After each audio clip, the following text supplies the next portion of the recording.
We had wide-ranging discussions, 5 thematic sessions, and before I request PSA to take stock, now if anyone has any suggestion other than what he has said in his presentation, he or she, you are free to do that. Please identify yourself so that before we conclude and PSA gives his remark. Yeah, please. So may I just add that rather than my taking stock without any knowledge of what went on during the day, that would not be good.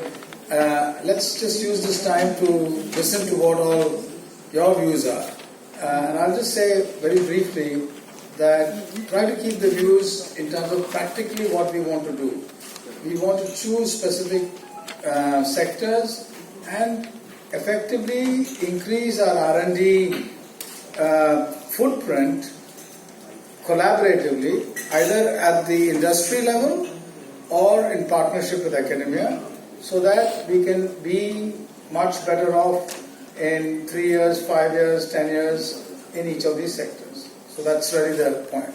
So please don't give what the situation is without linking it to what action should be done.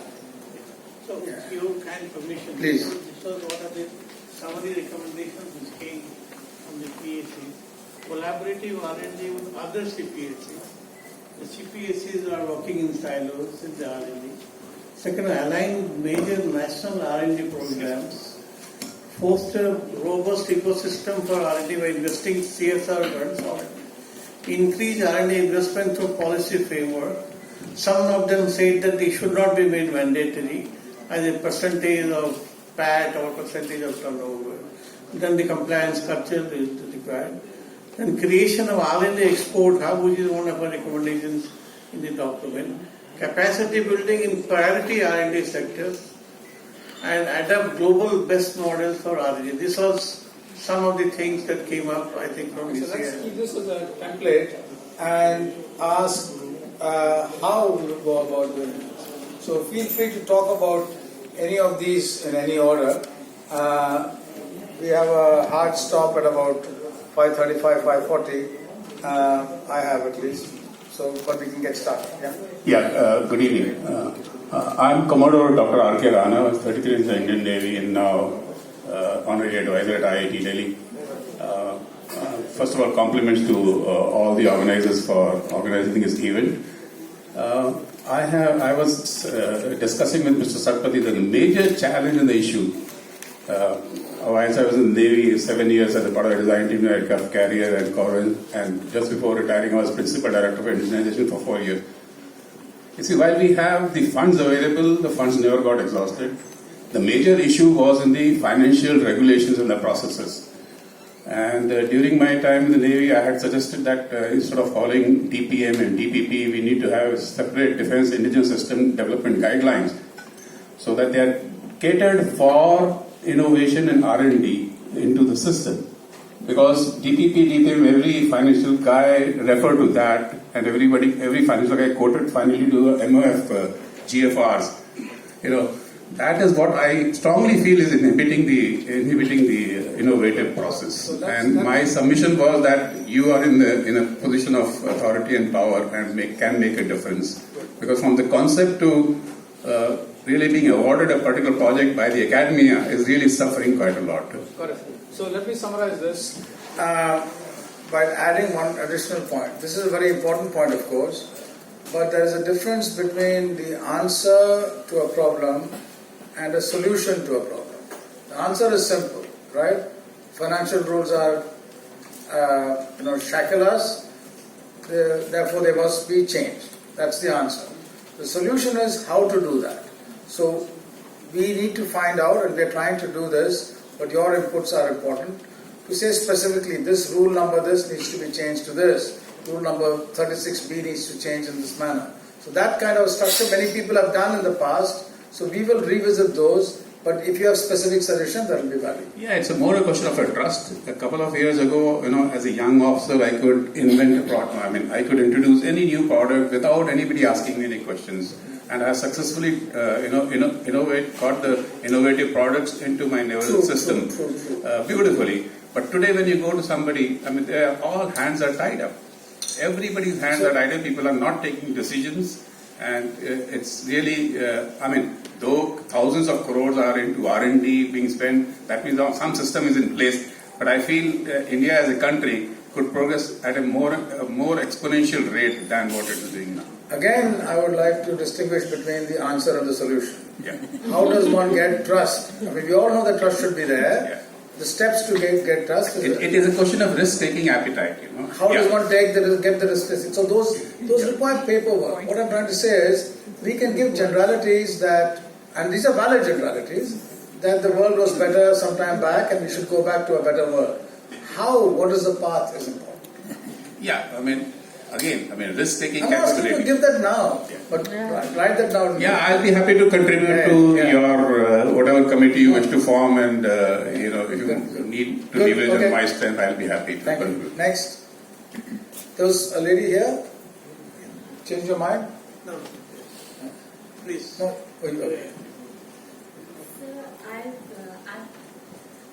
I'm with the Public Health Foundation of India. I'm Sunamika. So, it's been a very interesting session, but there's just one point through the meeting I felt was omitted or missing, was on the health feature related to R&D and CPSE. And so we are an academic and research-based organization. We also realize the way to reach out to the largest audiences by the use of, research and development of affordable health technologies. But when we do develop those, we need support to be able to implement them. So one is there a implementation strategy which can support the last mile health technologies? That if that can be included, it will be. The second is, there's an occupational health hazard which goes for each of the industries mentioned over here. And the fundamental is also the human resource. That's to have a human resource that is, the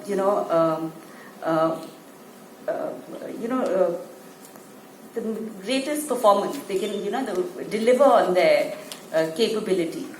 Because so if there's something that is an area that we can also focus on, and we would be very happy to provide support there. And yes, so these are the two areas I thought I would talk about public health. So I don't think today we have any of the public sector companies involved in health. Are there any here? No.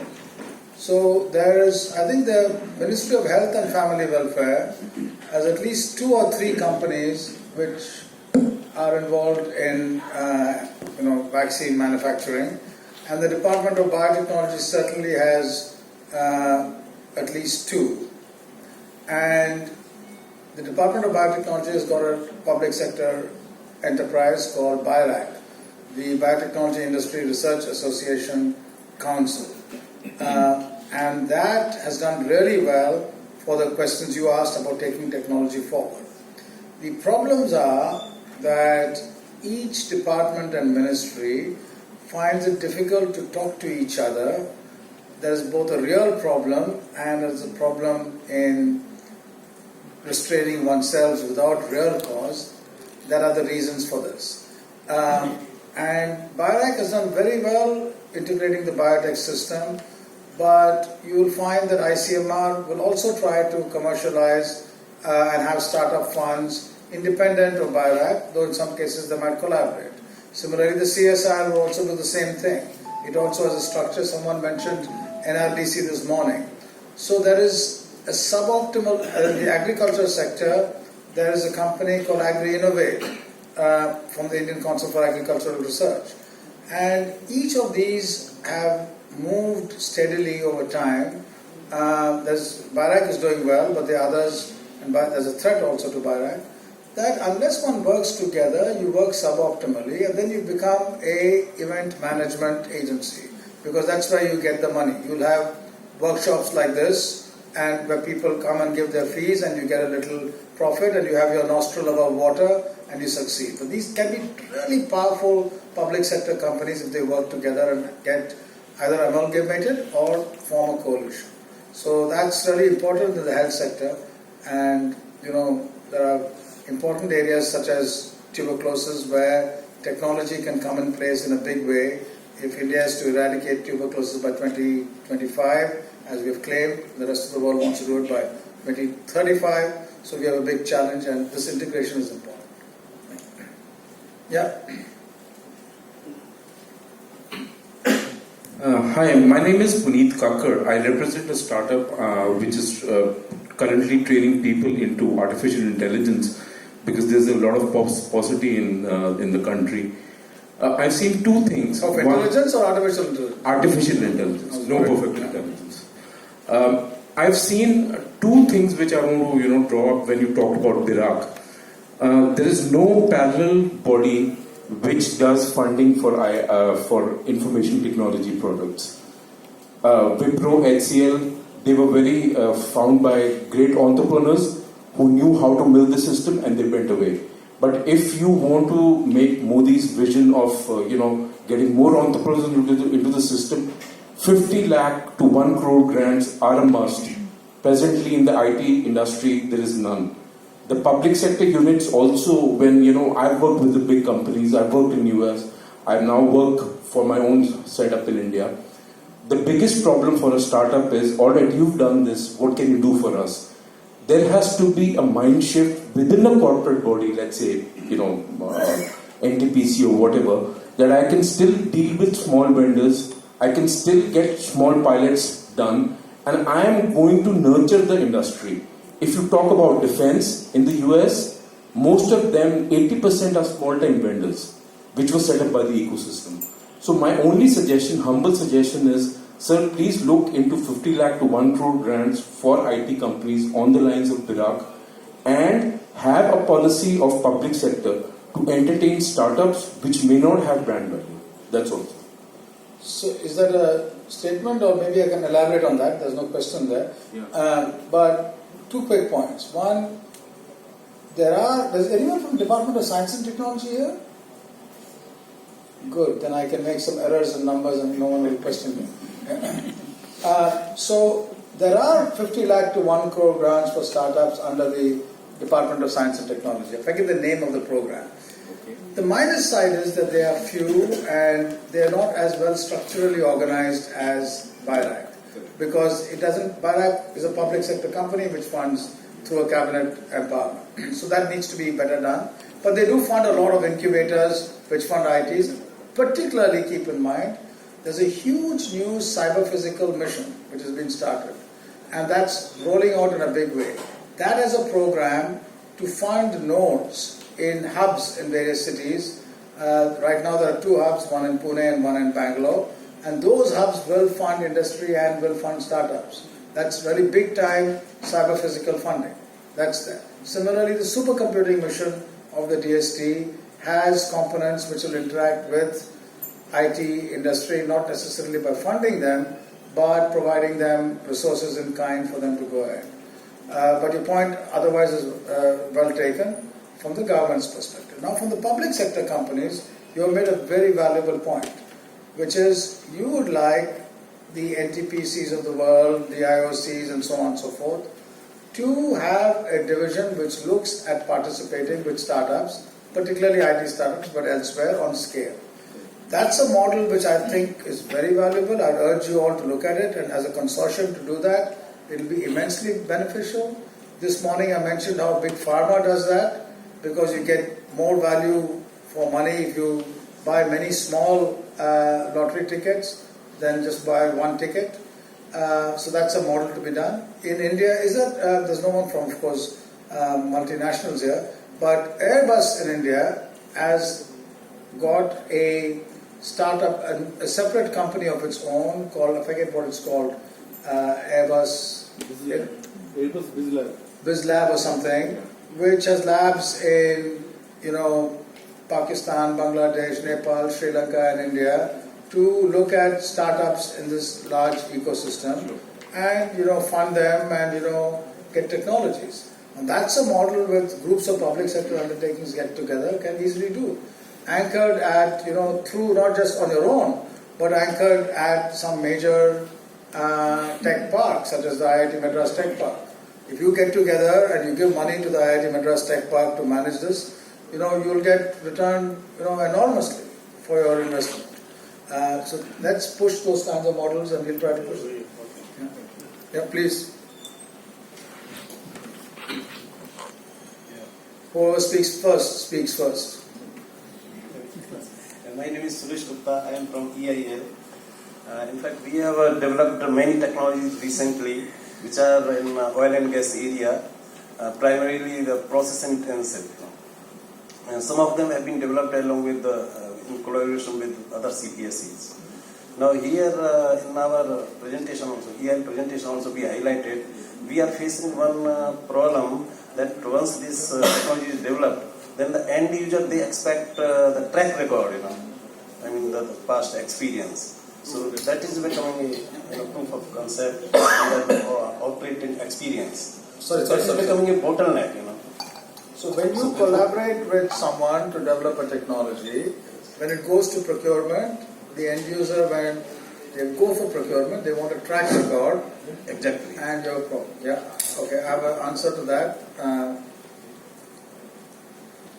But not necessarily a solution. So this has come up in multiple cases where very high quality Indian technologies, when people go for procurement in various government programs, let's say it's a water pump, right?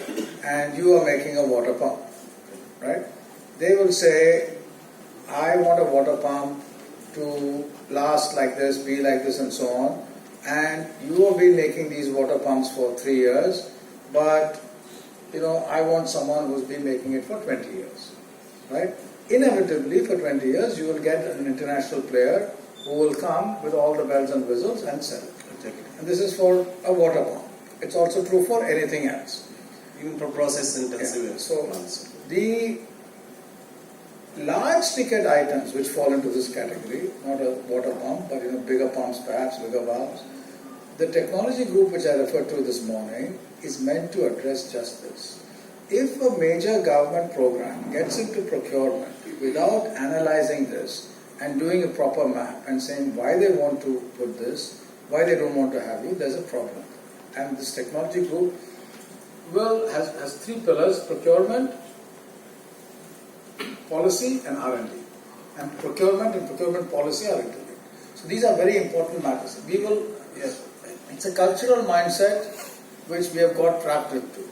If you make a high quality phone, I would much rather buy a better looking, better designed, more expensive one from a company which markets it, hundreds of millions all over the world, than you who are marketing it for hundreds of thousands of people here. How does one break this barrier is a complicated one, but we have to try. In fact, the end users, they expect that the technology has been used in a couple of cases, before they are, adopting that. Yeah, that refers to the mindset and lack of trust and a selling out, which Commodore Rana referred to. And that's something which we have to find, rule-based changes which don't compromise quality, but which allow growth of local industry. Yeah. Hello sir, I am Premendra Singh from Secure Fire. It is a IIT Kanpur incubated company. Sir, in the suggestions that the CSR fund should be given for the innovative startup. Sir, one thing as a solution, I would request to implement that once you define a particular company as it is DIPP certified, it is not okay. Right. So what we feel at this moment that even after having everything, certifications, everything, no financial supports we are getting in any manner. If CSR funds after getting shortlisted to any of the company, right? I feel that better whether it is government body or the public government, public body, they should provide supports in a lesser time duration. It does take 8 to 10 months time once one or two, it doesn't take anywhere else. Number one. Number two, patent support for international filings. Right. Nationally, we were supported from the NRDC, thanks to the NRDC. Right. But for internationally, we could file only for 2, 3 countries, 4 countries, hardly, for which we are striving for paying the attorneys. For Europe, we couldn't file just because falling short of the funds on that part. Internationally, one of the speakers said in the morning session that procuring the innovations is also a major challenge. Yes, we are facing. So if the CSR funds goes... No, I'm sorry to interrupt, but I would go back to the first opening remark I made. While stating problems, please try to state the solution also. I completely agree with you on these problems. What would you do by way of solutions for each of these? So my solution is that once a particular company is being identified, that whosoever it is, right, this is innovative, this work is innovative, whether it is the international patent or national patent, please support should be governed under CSIR or government funding, whatever it is, or there should be BIRAC, for example, as you rightly said, it is only for biotechnology. So here's my suggestion. Right. My suggestion is, as I am into the fire insulation, fire and safety and all, the product can work for minus 50 degrees centigrade up to 500 degrees centigrade, and it is 100% flame proof. But nowhere I do fall, my product falls where we can get supported. So it should come there also. Let me ask a question. And suggest an answer. But before that, I think there's enormous value in government support for risk taking in the startup ecosystem. Right? Whether it should be through CSR or not is a separate matter, but government support for the entire startup ecosystem in a collaborative risk taking manner is what many countries have done. Sweden has done that indirectly, Israel has done that more directly, and so on and so forth. Right?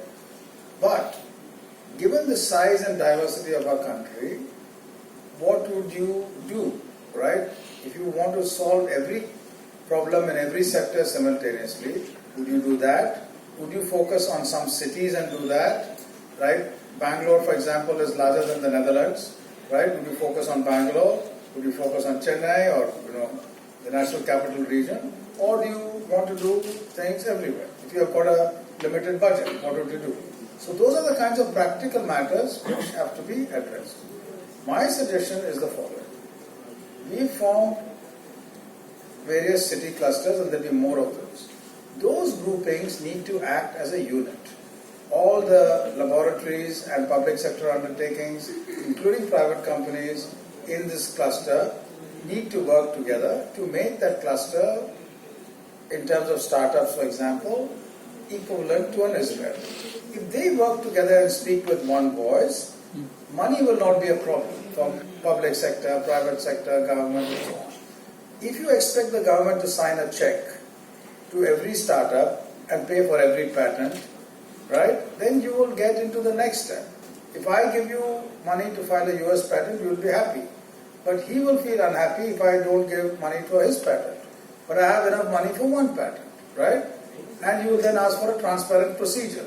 That transparent procedure will go back to Commodore Rana's trust deficit and list of rules. Right? And then you will complain that trust deficit is not there. This is not going to work. Right? You will say, you're not trusting me. My patents are good at patents, you don't know, God knows when it will pay off money. It's a gamble. So unless the ecosystem raises money in a way where you have venture centers, capital, risk-taking, public-private, that's you have to do. The government can enable that, but and government can put in resources. The government can put in massive resources into a cluster, but it cannot take a decision at a fine level whether to fund you or not. That should be a property of the cluster. That hopefully will start happening, but that really responsibility bottom-up needs to be there. Please.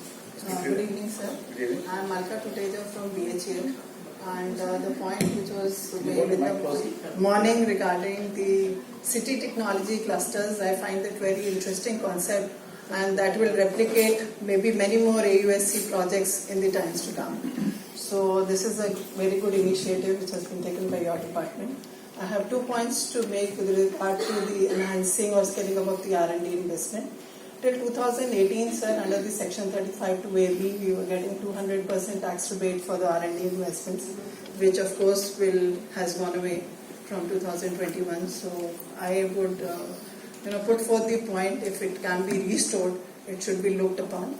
And second point is, sir, as we were going ahead, and the country is, of course, going in for technological upgradations in various fields, maybe in defense or aerospace or the AUSC project as well, wherein we found that the nickel-based alloys and other composite materials, whether carbon composites or ceramic composites, these materials are basically imported.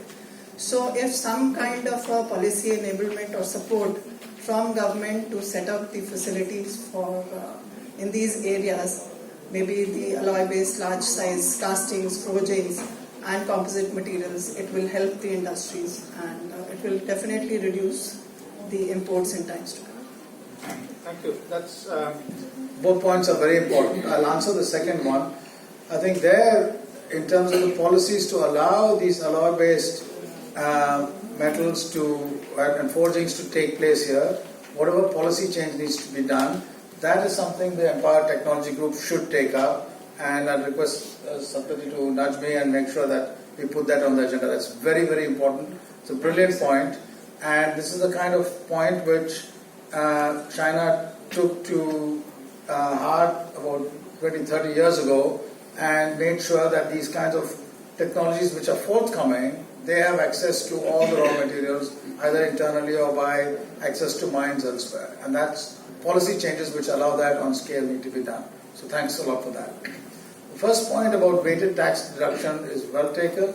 We are taking it up. I don't know whether it will be successful.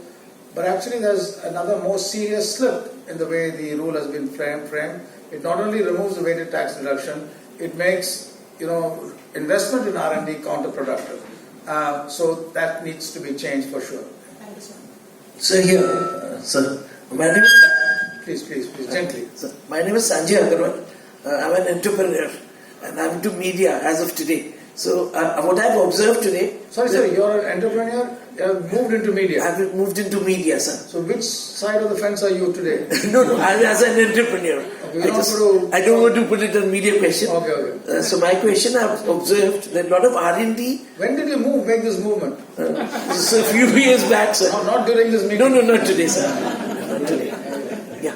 So my suggestion, sir, is that the government, the PSUs, I've observed they have a lot of work they've got in the R&D side, but they need to interact with themselves. The R&D, the GAIL is there, BPCL is there, Indian Oil. So do they have strategic, they need to alliance between themselves. So whatever R&D funding is there, so they could use it to each other's advantage. That's my suggestion. Yeah. So that's what we were talking about this morning. And that's what also one of the agenda items or the remits of the technology group are. How can we work together? Now the city clusters I talked to you about, everyone works together, agnostic about where they are. One of the points which I wanted to conclude at this meeting was something different, related very much to what you're saying. My suggestion is, suppose you take hypothetically some sector, let's say where data sciences and data and its analysis are critical for solutions in different public sector undertakings. Now, typically a public sector undertaking will either each one of them contract a data analytics company or an AI company or an ML company to do that. That's good. But that may not be necessarily, from an R&D perspective, forward-looking.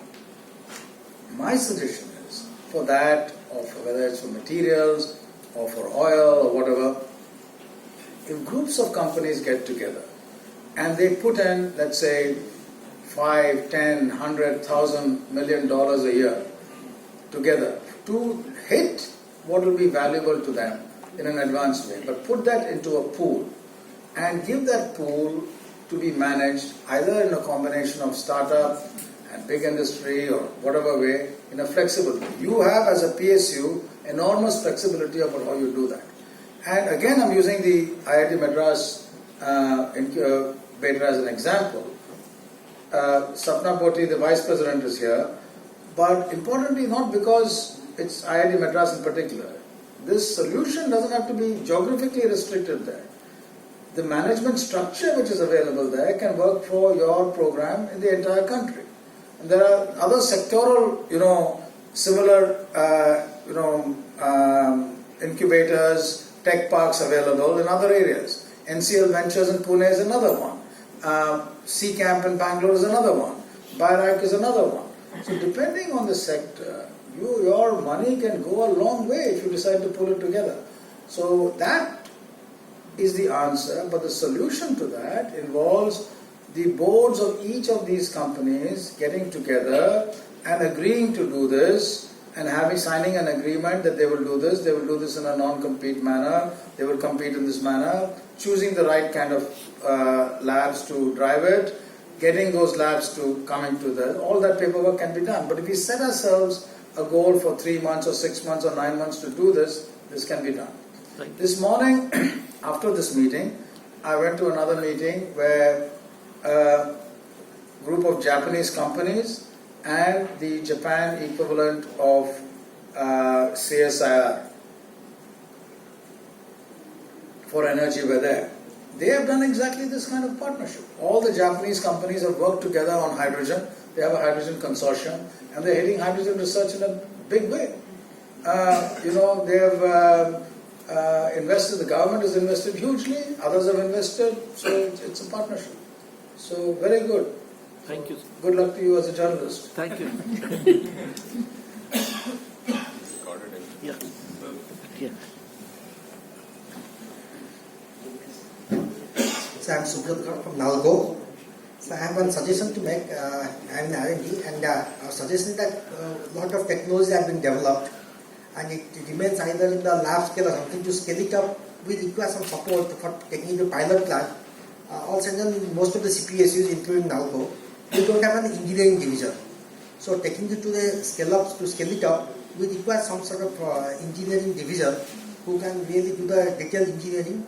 We can give the basic engineering documents, but detailed engineering and this design and development drawings have to be there, and somebody has to come and do it, because making a tender specification as per our guidelines becomes very difficult because things are uncertain. We are not 100% sure about the what exactly will be the specification for the final plant. It will undergo many changes during this. So one suggestion is that, like for procurement things, that GEM portal is there. If that sort of body comes up, from which we can go with our technology, give them the basic engineering, then they will help us out for detailing and taking it, scaling it up. That will be helpful for most of the PhDs, I believe, those who don't have detailed engineering knowledge. I like your last point about the nature of the suggestion. Something along the lines we are trying out, and that will also be a component of the technology group to do that. Yeah, absolutely. One last question, unfortunately I have to run up to that. Sir, my question is on the collaborative R&D only. Collaborative R&D we can able to establish with the government sector or government labs. Like I am from ECL Hyderabad. We are doing through BRC, we are not finding problem. But whereas to do with another CPSE, we are facing problem. Nobody is coming forward. No, you are doing it with BRC because BRC is your first cousin. Yeah, of course. Have you tried doing it with ISRO?